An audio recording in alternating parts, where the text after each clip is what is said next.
Hey guys, we want to say thank you to our sponsor, Carshield, for bringing you this episode. Make sure you check them out on the link below and use the promo code for 25% off your order. Used by all 32 NHL teams and players, Carshield is the premier protective player clothing designed by players for players. Their innovative cut-resistant clothing has prevented serious injury to numerous players, including over 30 NHL players. Cut Shield gives you the peace of mind to go out and play without worrying about injury. Use our promo code Grove City Hockey, all lowercase and no space, for an additional 25% off your order today. Now carried it in back into goal. That was a beautiful passing play right there, Sean. What a save! Woo! Talk about a move.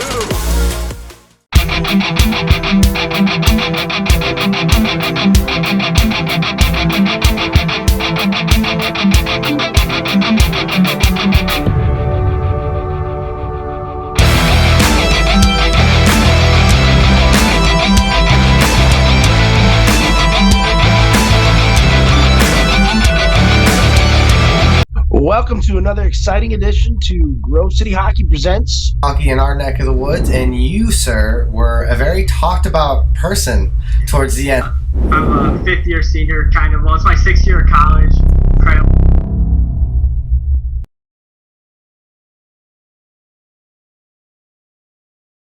Welcome to GCH Podcast. I'm your host, Ben W. Stock, and with me is Carshield Pro, Corey Hodge. How you doing, Corey? Hey, how's it going? Sorry, it's kind of breaking up a little bit. The service in this arena is awful, but we're trying here. Yeah, it's all good, man. So you're just coming off of a championship in the Italian League, and then you just got done playing in a championship league here, or a championship in TORHS just this past weekend. Mm-hmm.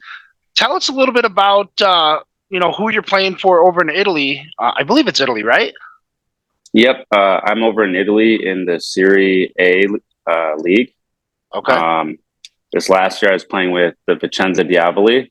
The year before that I was with Milan Rhinos.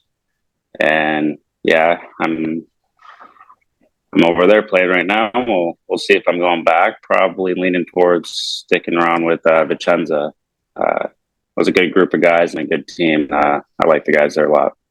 Nice. Yeah, it'd kind of be nice to get a repeat there, right? Yep. And then when I'm home, my team's Carshield. It's got a core of guys that we've grown up playing against or with each other since we were kids. A lot of 92s, and it's grown into a pretty cool thing with some special players on it. Cool. Well, so tell us a little bit about yourself, how you got into the sport of roller hockey. You were transitioning from ice to roller, or maybe you just just give us a little bit of history. Yeah. Actually, growing up, I think my neighbor and I saw hockey. But all my dad saw was how expensive it was. So he actually found a roller rink pretty close to where he lived. Mm-hmm. A very small rink. It was actually in a basketball building, and they had this little small corner. It's an absolute mini rink, and so he started me out in inline hockey roller, and kind of gave me a year to see if I actually liked the game and playing it, and I did. And after that, then I moved on to ice, and actually I put roller on the back burners for a few years, and then after 3 years, around 11 years old, I basically got back into roller, and I just did both always. That's awesome. So now you played in MLRH, and then now you're playing in the Italian League. Tell us a little bit about, and then of course, then you got the Tournament Pro Series that you see with TORHS, State Wars, and NARCH. Tell us a little bit about how the American pro style is versus the European style of pro inline. Yeah, it's definitely like a different game. The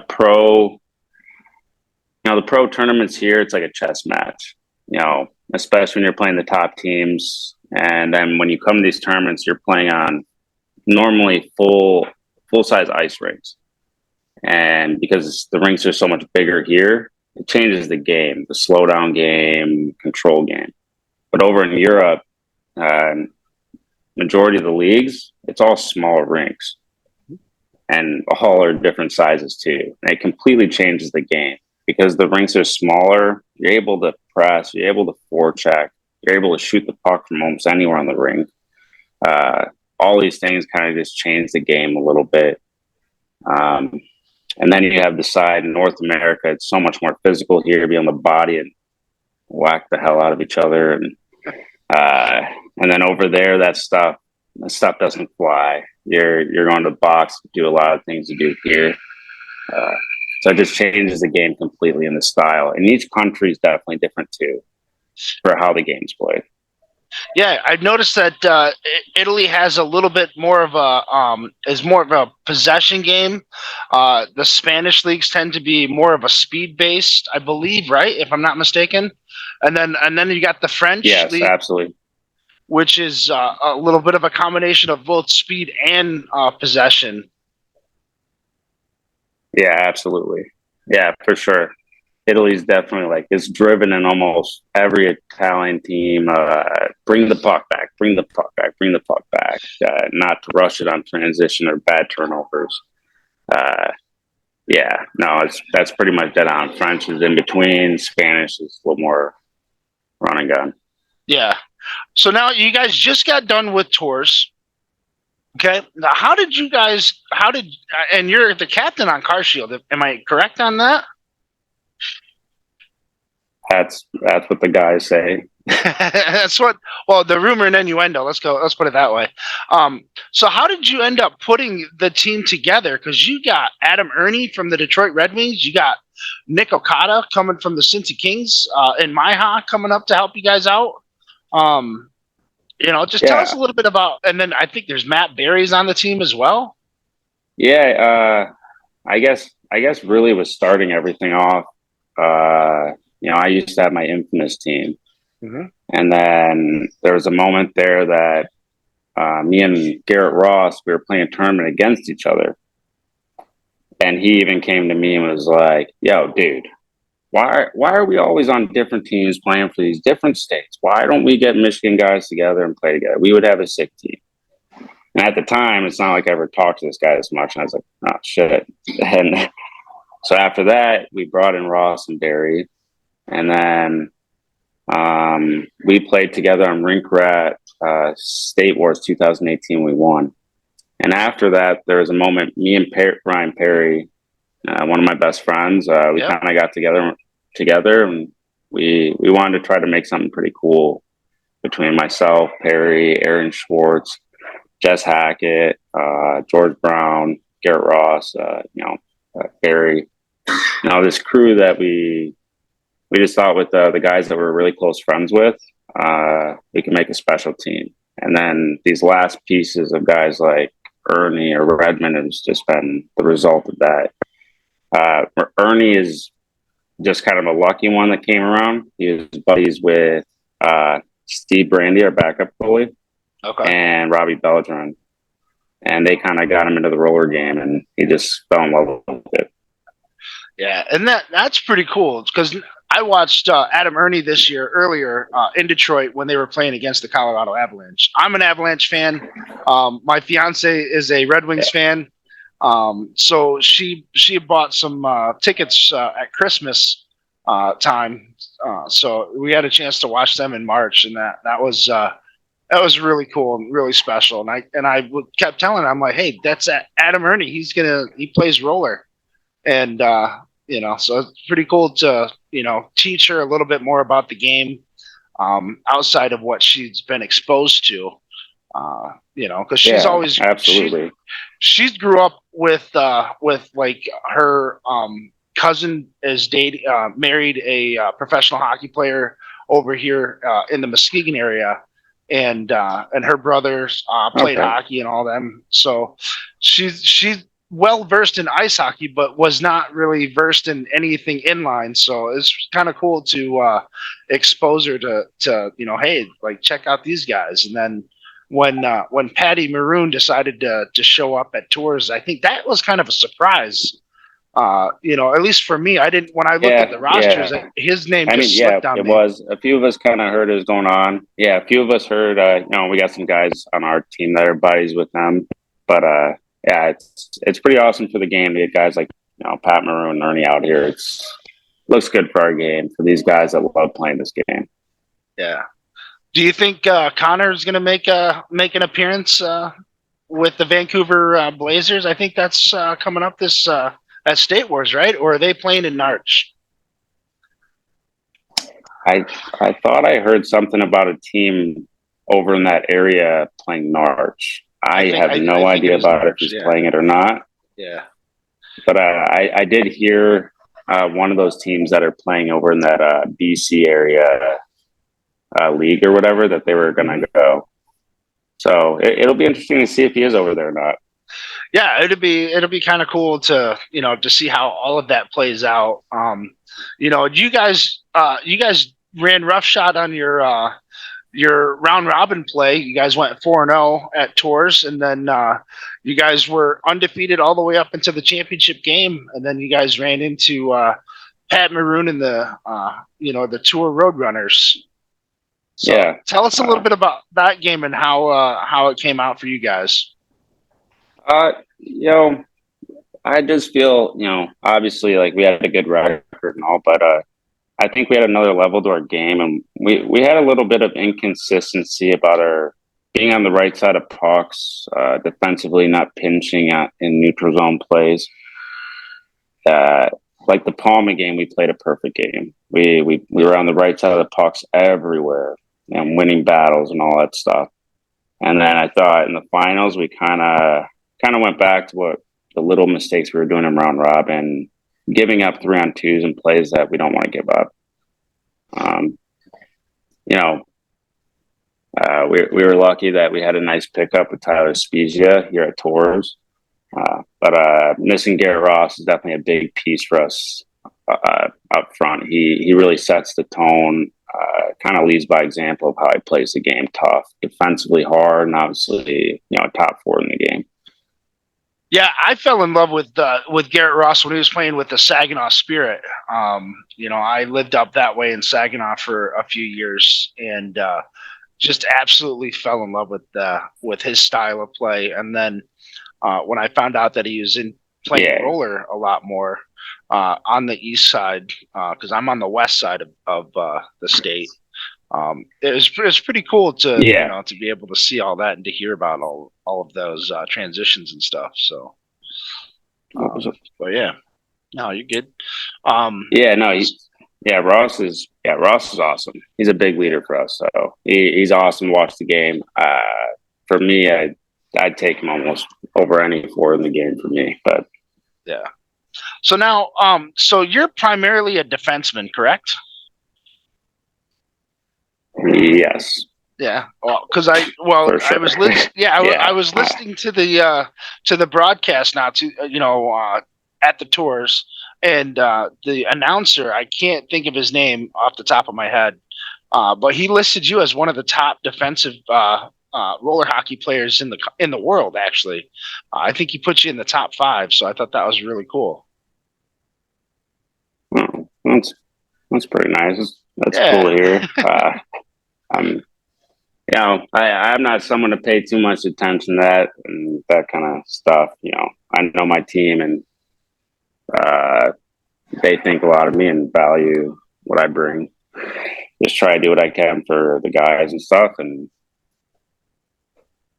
my game is just really, trying to shut it down the back end, help try to control the game and get the pucks up to guys, and try to lead by example the best I can. Cool. So now, which event's coming up next? Is it State Wars or it's NARCH Finals? We got NARCH coming up here. We got to leave.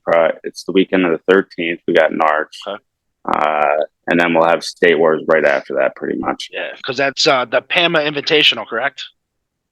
Yep. Mm-hmm. Cool. So you guys gonna have what guys are coming back to for the NARCH event that was at TORHS? Or everybody coming back, and then you got to just have a couple extra guys? We got a few we got a few pickups and little changes here and there for a guy or here can't make, and we got a couple guys coming in to kind of fill out the roster. I won't say a few of who we're bringing in or whatever, but the one that I'm at least excited for is my D partner, Tobia Vendrame. He's been my D partner in Italy the last 2 years. I think he's absolutely amazing. I think he's awesome. He's one of the most professional kids I've met that's a pure roller hockey player. The way he trains is insane. And the kid's a beast, and I'm excited for him to get over here in America and to test his talents out for sure. Yeah, that's I'm excited to see how this the NARCH event turns out for you guys. Not only you're bringing in a couple extra players, but you still have one of the best goaltenders in the country, or actually probably in the world, as far as the roller hockey world is concerned, with Troy Redmond. Tell us a little bit about him and how you managed to pick him up for this session. I kind of just first, Troy Redmond. He's a legend in this game. He's an OG. He's one of the best, if not for sure, the best goalie in roller history, right? But yeah, we were kind of lucky. It kind of fell perfectly. Last year coming to TORHS, we were figuring out a goalie situation. It kind of just came out where Reds was available, and Nathan Sigmund after him, and he said he wanted to play TORHS. After that, he just was interested in kind of moving on in a new chapter for his game. And it's been pretty nice having him. He's a super passionate guy about this game. He loves it. He wants to win. He's so competitive, and playing with him is unreal. The way he talks to me on the rink as a defenseman, it makes the game incredibly easy. You don't second guess a thing when you got him back there. That's awesome. So now, of the teams that are going to be participating in the NARCH in your next event with NARCH, which teams are you guys looking forward to playing? Which teams are you guys kind of like, well, I really don't want to see those guys unless we have to face them in the finals? I think most people know who we kind of look for a lot. I'm not going to say it, but a couple teams that I think our team needs to get better at, and we're trying to work on our game for playing against, is definitely Black Ice and Roadrunners. Like we got to get better at playing against their style hockey, being a lot more patient for the game. We got a lot of ice hockey guys, and as much as we want to play our game, it's something we got to find a good mix of our game and playing the right way against teams like them. Right. Cool. All right. Well, I don't have too much more than what we just talked about, so I'm going to let you take off because I know you're a busy guy, and I appreciate you taking the time to. Yeah, no problem. I appreciate doing it. Yeah. So thank you. Maybe we can catch up after NARCH and see how you guys are looking to going into the PAMA Invitational. I'm looking forward because you guys got. Did you guys pick up JP Bealston too? Yeah, he filled in at this one, but I think he'll have a hard time at the next couple though. Okay. He's got family, kids, and a wife, so it's a little tough for him. Right. So. All right, man. Well, that's going to do it here at GCH Podcast. I'm your host, Ben W. Stock. Thanks, Corey Hodge, with Carshield, and I appreciate you taking the time, bud. Yeah, no problem. Thank you.